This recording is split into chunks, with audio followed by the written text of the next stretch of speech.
national income. Gross domestic product, GDP, market price. The GDP market price is the money value of all final goods and services at price prevailing in the market produced in the domestic territory of a country in a year's time. The value of factors income from abroad which is earned by the residents of a country is not included in the calculation of GDP. अच्छा, GDP के बारे में हम discuss कर चुके हैं इससे पहले. GDP means gross domestic product. एक कंट्री अपने बॉर्डर में, यानी एक मुल्क अपने बॉर्डर के अंदर जितनी भी गुड्स एंड सर्विसेज प्रोड्यूस करता है वो उसकी जीडीपी कहलाती है. जितने भी गुड्स एंड सर्विसेज प्रोड्यूस कर रहा है वो उसकी जीडीपी कहलाएगी, बॉर्डर के अंदर सिर्फ. ठीक है, कंट्री के अंदर बात हो रही है. नेक्स्ट है gross national product. Gross national product means, अब हम बात करते हैं नेशन की, बात करते हैं जब बाहर से आने वाली इनकम भी उससे प्लस हो जाए. नेशन का मतलब अब हम बात करें कि पाकिस्तान में सिर्फ वो फर्म्स, वो इंडस्ट्रीज जो पाकिस्तान, जिनका रेवेन्यू पाकिस्तान में आ रहा है, ठीक है, वो कहलाती है जीएनपी, ग्रॉस नेशनल प्रोडक्ट. यानी पाकिस्तानियों की इनकम, सिर्फ पाकिस्तानियों की इनकम कहलाएगी ग्रॉस नेशनल प्रोडक्ट. यानी अगर हम देखते हैं पाकिस्तान के बॉर्डर में पाकिस्तानी इंडस्ट्रीज भी हैं, अमेरिकन भी हैं, जापानीज भी हैं, तो जीएनपी में सिर्फ कौन सी इंडस्ट्रीज आएंगी, किन इंडस्ट्रीज की इनकम आएगी, जो सिर्फ पाकिस्तान के अंदर काम करेंगी और पाकिस्तान की हैं, जिनकी इनकम पाकिस्तान के अंदर रहेगी. ठीक है. अच्छा, फिर हम बात करते हैं ग्रॉस नेशनल प्रोडक्ट में कि बाहर से आने वाली भी इनकम है. अब फॉर एग्जांपल कोई फर्म चाइना में, अमेरिका में, जर्मनी में हमारी पाकिस्तानी है, वो वहां पे इंडस्ट्री लगी हुई है उसकी. अब उसकी इनकम भी जो पाकिस्तान आएगी, ठीक है, तो वो भी ग्रॉस नेशनल प्रोडक्ट में आएगी, इसलिए कि वो नेशन की प्रोडक्ट है, नेशन की इनकम है वो. तो हम उसको क्या करेंगे, जीएनपी में उसको कैलकुलेट करेंगे. तो क्या डिफरेंस हो गया, जीडीपी मींस एक कंट्री अपने बॉर्डर में जितनी भी गुड्स एंड सर्विसेज प्रोड्यूस करती है वो आपकी जीडीपी होती है, और जीएनपी मींस जो नेशन की इनकम होती है, यानी पाकिस्तान के अंदर वो इंडस्ट्री जो पाकिस्तान में काम कर रही है और पाकिस्तान से बाहर जो भी इंडस्ट्रीज काम कर रही हैं, उनकी जो इनकम है अगर उसको प्लस कर दी जाए तो बन जाती है आपकी GNP.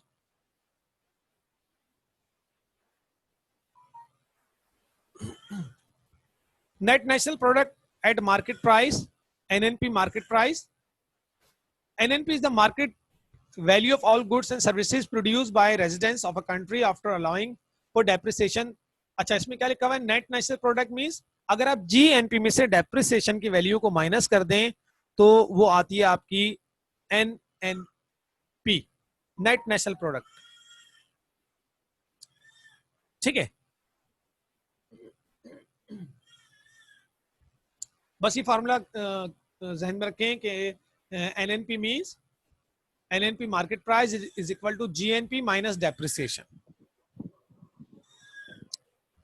Next, national income or net national product at factor cost.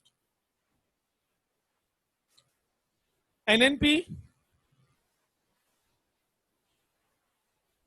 it is the value of all final goods and services produced by the residents of a country operating both in domestic territory and outside the country at their factor cost. In simple words, it is the factor income.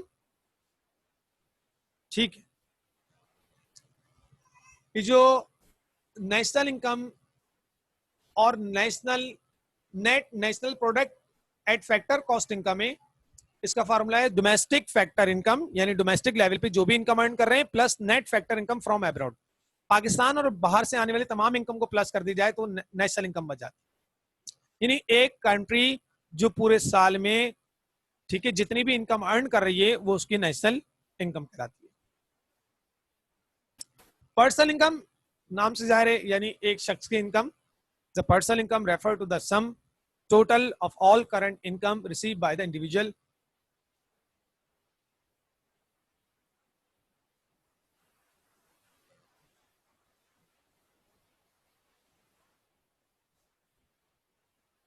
क्या message आ रहे हैं हमारे पास,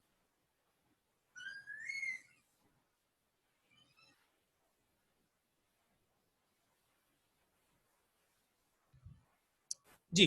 personal income means एक शख्स की income की बात हो रही है, एक पर्सन की इनकम की बात हो रही है यहाँ पर।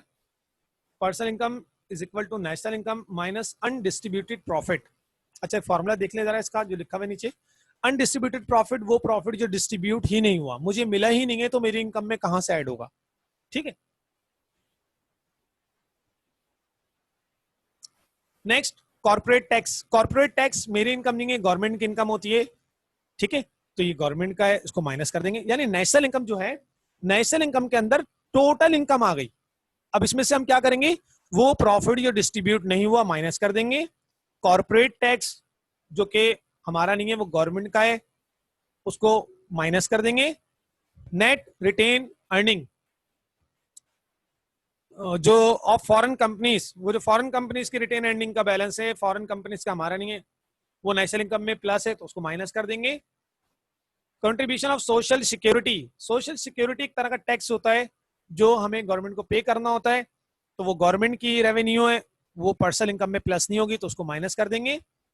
Plus transfer payment. Transfer payment वो इनकम होती है जिसका डायरेक्ट लिंक एक पर्सन से होता है। फॉर एग्जाम्पल किसी को कोई वजीफा मिल रहा है, ठीक है, किसी को गिफ्ट मिल गया, ठीक है, इंसेंटिव मिल गया, कोई स्कॉलरशिप मिल गई, कोई कोई बोनस मिल गया।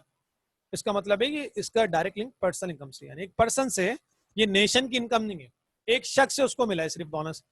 ठीक है, एक स्टूडेंट है, उसको स्कॉलरशिप मिली है, तो सबको तो नहीं मिली, तो जिसको मिली है वो अपने पास पर्सनल इनकम में प्लस कर देगा। तो पर्सनल इनकम क्या होगी? Personal income refers to the sum total of all current income received by the individual और household from all sources. जितने भी सोर्सेज से उसके पास इनकम आ रही है वो पर्सनल इनकम कहलाती है। Personal disposable income. Disposable income बोलते हैं ऐसी इनकम जो वो कंज्यूम कर सकता है। ठीक है, जैसे हमने क्लास में डिस्कस किया था, पर्सनल इनकम मींस मैं गवर्नमेंट एम्प्लॉय हूं और मेरी जो सैलरी है 50,000 है। ठीक है, ये मेरी कहलाएगी पीआई, पर्सनल इनकम। मगर मुझे मिलते 48,000 है। क्यों? 2,000 डायरेक्ट टैक्स उसमें से डिटेक्ट होता है। टैक्स माइनस होने के बाद मुझे जो अमाउंट मिलती है वो है 48,000 रुपीज। मीन्स जो टैक्स से माइनस करने के बाद जो मेरे पास नेट वैल्यू आएगी वो कहलाती है पर्सनल डिस्पोजेबल इनकम। वो इनकम जिसको मैं डिस्पोज ऑफ कर सकता हूँ, जिसको मैं यूज कर सकता हूँ। ठीक है, ये कहलाती है डीपीआई।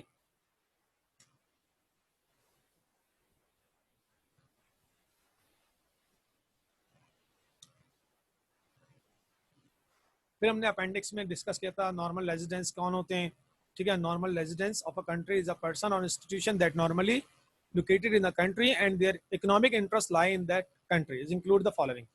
यानी छोटे छोटे पॉइंट्स थे वो हम डिस्कस कर रहे थे कि भाई एक रेजिडेंस कौन होता है, नॉर्मल रेजिडेंट कौन होता है किसी भी कंट्री का, या किसी कोई भी इंस्टीट्यूट भी हो सकता है, वो कोई शख्स भी हो सकता है, कोई इंस्टीट्यूट भी हो सकता है। ये वो होता है जो कंट्री के अंदर रहता है और जिसके इकोनॉमिक इंटरेस्ट भी कंट्री से रिलेट करते हैं।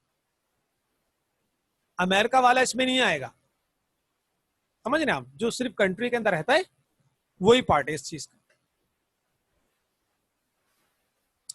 अच्छा,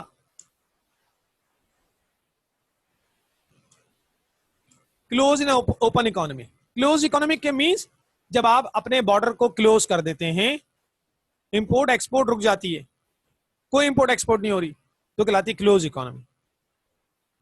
विच has no economic relation with the rest of the world. Rest of the world आपकी कोई इकोनॉमिक रिलेशन नहीं है, ठीक है, तो वो आपकी कहलाती है क्लोज इकोनॉमी। अच्छा, और क्या, और नेक्स्ट पॉइंट क्या है? It is an economy that remain in isolation. Isolation में बिल्कुल, तो ये कहलाती है आपकी क्लोज्ड इकोनॉमी। इसकी किसी कंट्री से ट्रेड रिलेशन नहीं होते, कोई एक्सपोर्ट नहीं होती, कोई इंपोर्ट नहीं होती। ठीक है, क्लोज क्लोज इकोनॉमी, क्लोज्ड है, उसने अपने बॉर्डर क्लोज किए हैं। अदर हैंड अगर हम ओपन इकोनॉमी की बात करें, on the other hand is an economy which has economic relation with the outside the world. पूरी दुनिया से उसके इकोनॉमिक रिलेशन है। In such an economy export and imports are common. उसमें इंपोर्ट भी होती है, एक्सपोर्ट भी होती है, एक्सचेंज ऑफ गिफ्ट्स भी होते हैं, and other transactions take place in an open economy. और बाकी जो ट्रांजैक्शन है वो टेक प्लेस होती है। ओपन इकोनॉमी यानी बॉर्डर ओपन है, आप ट्रेड कर सकते हैं, ठीक है। Real and financial capital, financial capital और assets refer to paper claim और paper title such as debenture, bonds, national saving certificates, ठीक है। ये सब चीजें क्या है, ये फाइनेंशियल कैपिटल है। मेरे पास डिबेंचर है किसी कंपनी के, ठीक है, बॉन्ड्स हैं, सर्टिफिकेट्स हैं, तो ये सब क्या है, आपके फाइनेंशियल कैपिटल है। These do not generate any new income, और कोई भी इनकम जनरेट नहीं कर रहे, कोई नई इनकम जनरेट नहीं कर रहे। Therefore, they are not included in the national income. जब ये जनरेट ही नहीं कर रहे इनकम, तो ये नेशनल इनकम का पार्ट भी नहीं है। ये कौन से हैं, financial income. Next real capital, वो रियल फाइनेंशियल कैपिटल थे, अब हम डिस्कस कर रहे हैं real capital. Real capital is the physical capital और assets which helps in the production of goods. ऐसे एसेट्स होते हैं, ऐसे फिजिकल एसेट्स होते हैं जो हेल्प करते हैं गुड्स को प्रोड्यूस करने में, just like machine, equipment, roads, inventories are the example of real assets. जिससे मजीद कैपिटल प्रोड्यूस किया जाए वो कहलाता है आपका रियल और फाइनेंशियल कैपिटल, ठीक।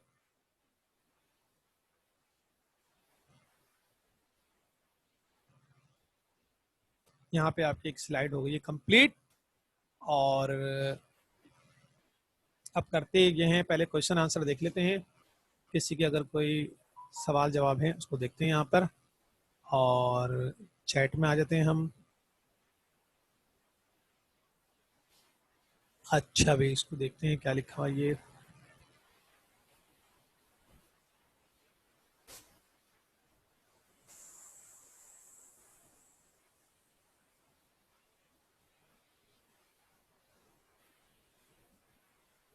मुबशिर का माइक ऑन है, तो मुबशिर आपको चाहिए था अपना माइक ऑफ कर देते आप।